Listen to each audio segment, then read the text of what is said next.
딸에게 매일 전화했더니 딸이 제 전화를 받지 않습니다. 문자를 보내도 답장이 없습니다. 카톡을 보내면 하루가 지나서야 네, 알겠어요. 딱 한마디. 그렇게 사랑하고 키웠는데 결혼하더니 엄마는 필요 없는 걸까요? 밤에 잠이 안 와서 딸 카톡 프로필 사진만 몇십 번 들어가 봤습니다. 혹시 상태 메시지가 바뀌었나? 프로필 사진이 바뀌었나? 이게 사랑일까요? 집착일까요? 여러분도 자녀에게 이런 서운함을 느껴보신 적 있으신가요? 오늘은 53세 이현숙 씨 이야기를 들려드리겠습니다. 현숙 씨에게는 결혼 2년 차인 딸 수진이가 있습니다. 외동딸이에요. 남편은 수진이가 중학교 1학년 때 교통사고로 세상을 떠났습니다. 그날 이후 현숙 씨의 삶은 오직 딸 하나였습니다. 새벽 5시에 일어나 김밥집을 열었고 밤 10시에 문을 닫았습니다. 손님이 없는 평일 오후에도 가게를 지켰고 명절도 쉬지 않았습니다. 친구들이 여행 가자고 해도 나는 돈 벌어야 해라며 거절했어요. 딸 학원비, 딸 대학 등록금, 딸 결혼 자금, 모든 게 현숙 씨 혼자 벌어야 하는 돈이었으니까요. 수진이는 효녀였습니다.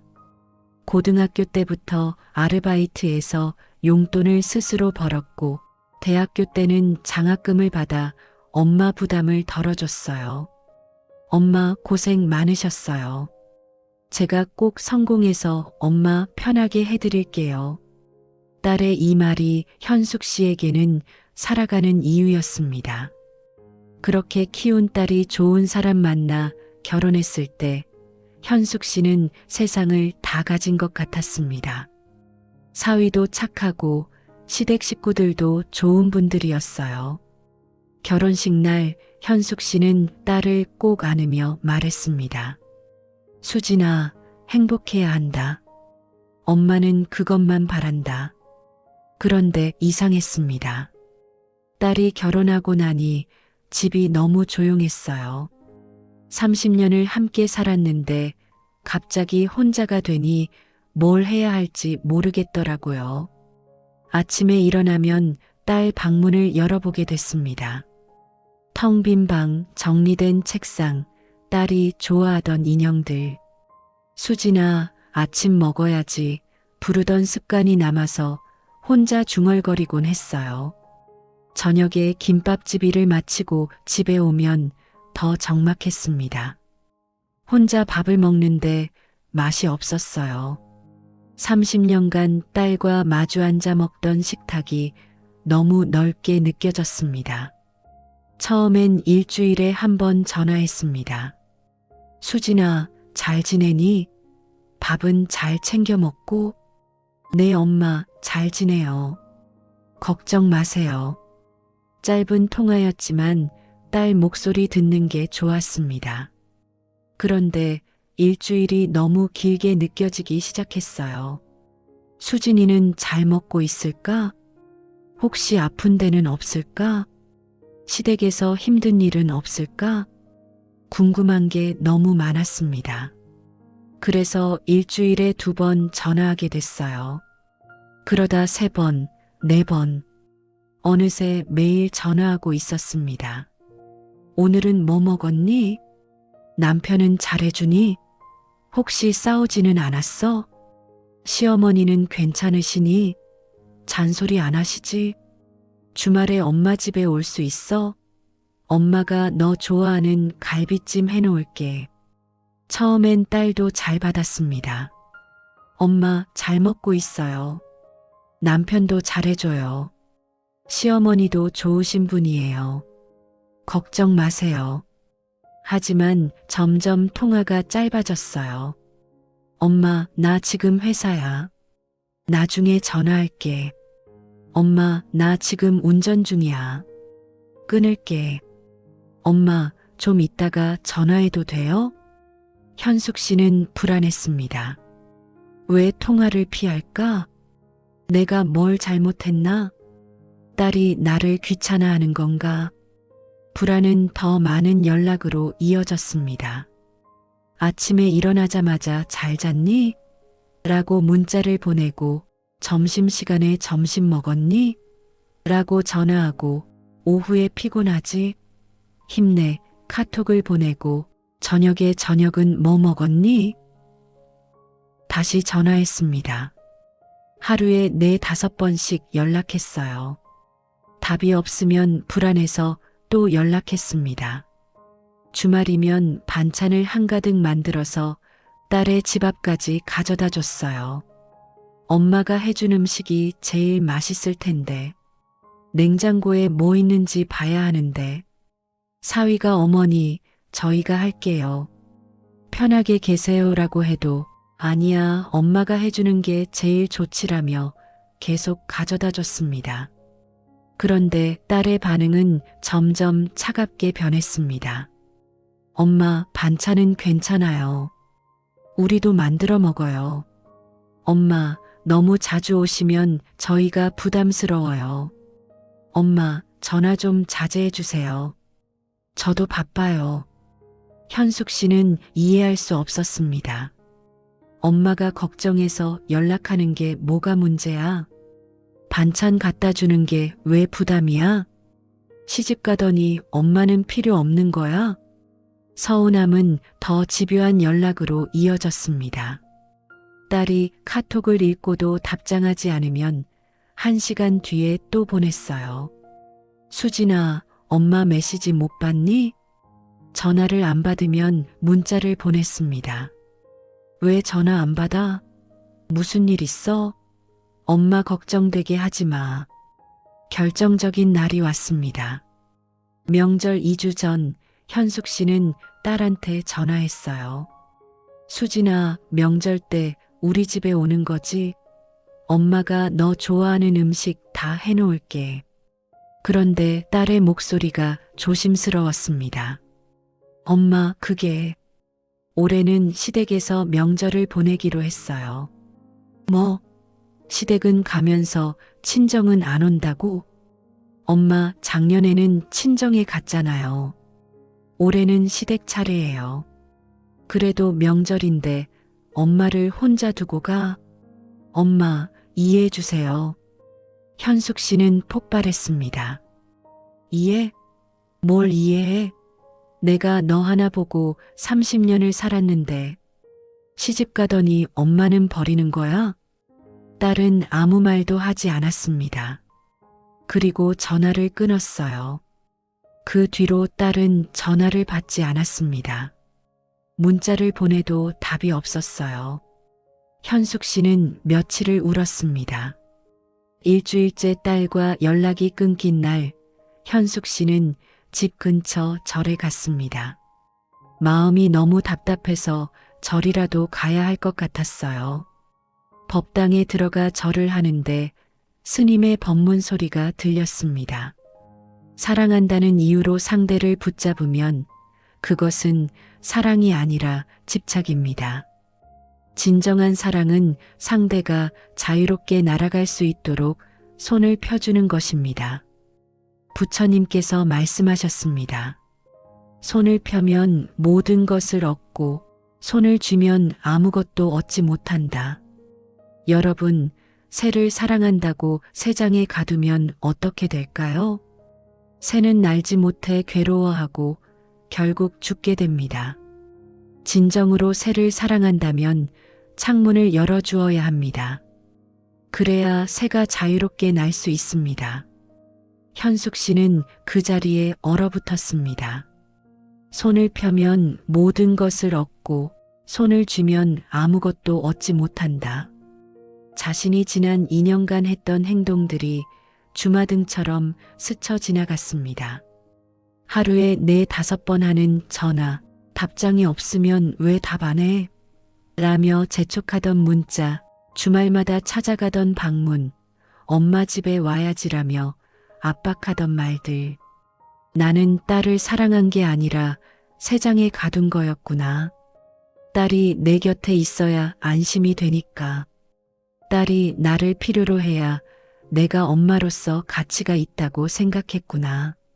눈물이 났습니다. 하지만 분노의 눈물이 아니라 깨달음의 눈물이었어요. 스님의 법문이 이어졌습니다. 부처님께서는 이렇게도 말씀하셨습니다. 모든 괴로움은 집착에서 비롯된다. 자녀에 대한 집착, 내가 좋은 부모여야 한다는 집착, 자녀가 나를 사랑해야 한다는 집착, 자녀가 내 기대대로 살아야 한다는 집착, 이 모든 집착이 우리를 괴롭게 만듭니다. 그리고 더 안타까운 것은 그 집착이 사랑하는 사람까지 괴롭게 만든다는 것입니다. 집착을 내려놓으세요. 그러면 자유로워집니다. 자유로워지면 평화가 찾아옵니다. 현숙 씨는 법당 마당에 한참을 앉아 있었습니다. 나는 딸을 위한다고 했지만 사실은 나를 위한 거였구나. 딸이 내 곁에 있어야 내가 외롭지 않으니까. 딸이 나를 찾아야 내가 필요한 사람이라고 느끼니까. 그날 이후 현숙 씨는 달라지기로 결심했습니다. 먼저 딸한테 긴 문자를 보냈어요. 수진아, 엄마야.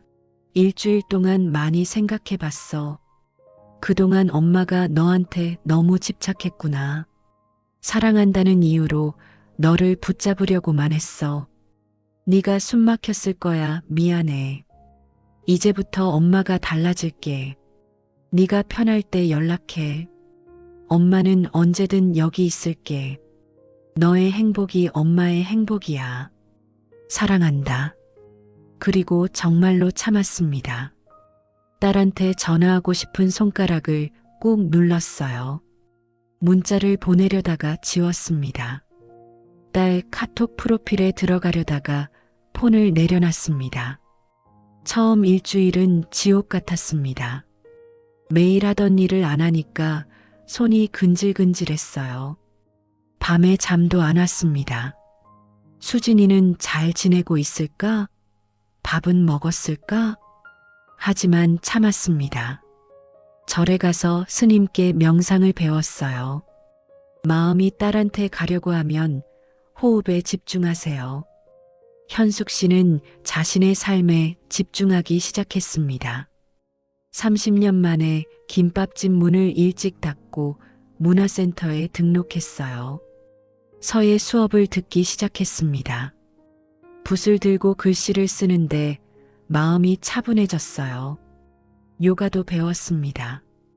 처음엔 몸이 뻣뻣해서 동작을 따라하기 힘들었지만 점점 유연해지는 몸과 함께 마음도 유연해졌습니다. 친구들과 등산도 다녔고 절에도 일주일에 2번 갔습니다. 스님과 차를 마시며 마음 공부를 했어요. 그렇게 한 달이 지났습니다. 어느 날 저녁 현숙 씨가 요가 수업을 마치고 집에 돌아왔는데 딸한테서 전화가 왔습니다. 엄마, 나 수진이야. 수진아. 무슨 일이야? 현숙 씨는 목소리를 차분하게 유지했어요. 딸한테 보고 싶었어. 소리치고 싶었지만 참았습니다. 엄마, 요즘 왜 연락 안 해? 한 달 동안 전화 한 통 없었잖아. 혹시 어디 아파? 딸 목소리에 걱정이 묻어났습니다. 현숙 씨는 웃음이 나왔습니다. 아니야, 엄마 건강해. 그냥 엄마도 좀 바빠서. 엄마가 바빠? 무슨 일 하시는데? 요가도 배우고 서예도 배우고 친구들이랑 등산도 다니고 있어. 재미있더라.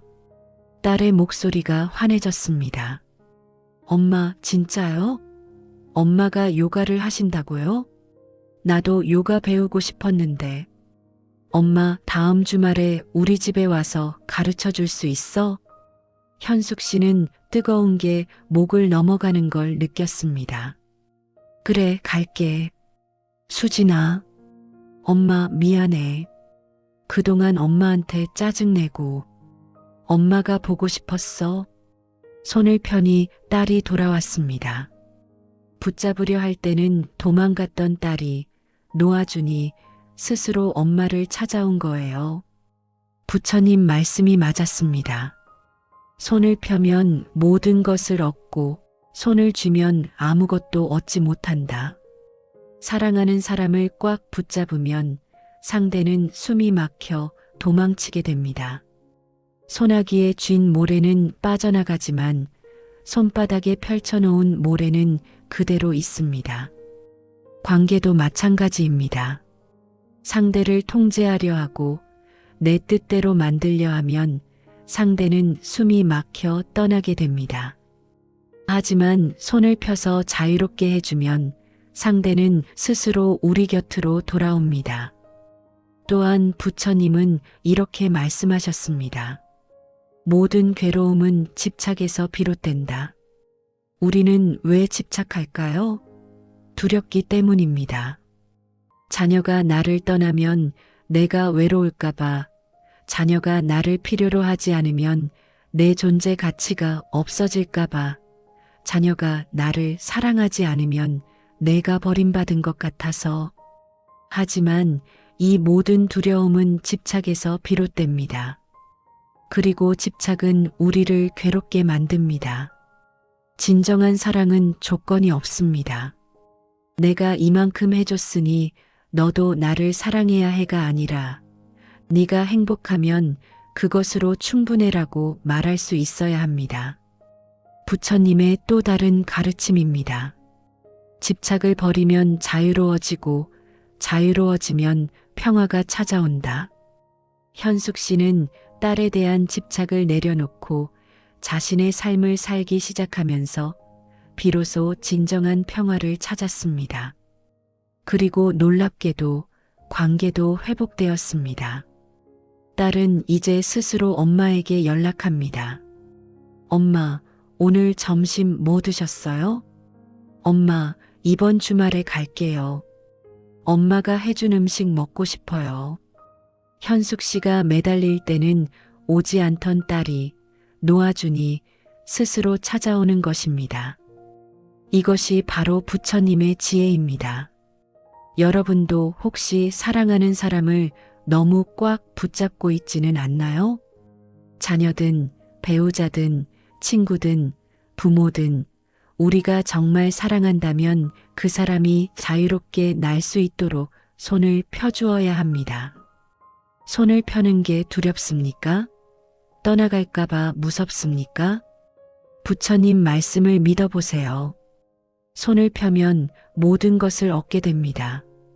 오늘 하루 여러분이 붙잡고 있던 것들을 한 가지씩 내려놓아 보세요.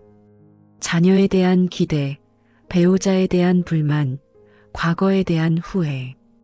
하나씩 내려놓을 때마다 마음이 한결 가벼워지는 것을 느끼실 겁니다. 다음 영상에서는 화를 다스리는 부처님의 지혜에 대해 이야기해 드리겠습니다. 인간관계에서 화가 날 때 부처님은 어떻게 하라고 하셨을까요? 다음 부처님의 가르침을 이어서 듣고 싶으시다면 구독과 좋아요 버튼을 눌러주세요. 지금까지 부처님 마음 공부였습니다. 함께 해주셔서 감사합니다. 오늘도 평안한 하루 되시기를 바랍니다.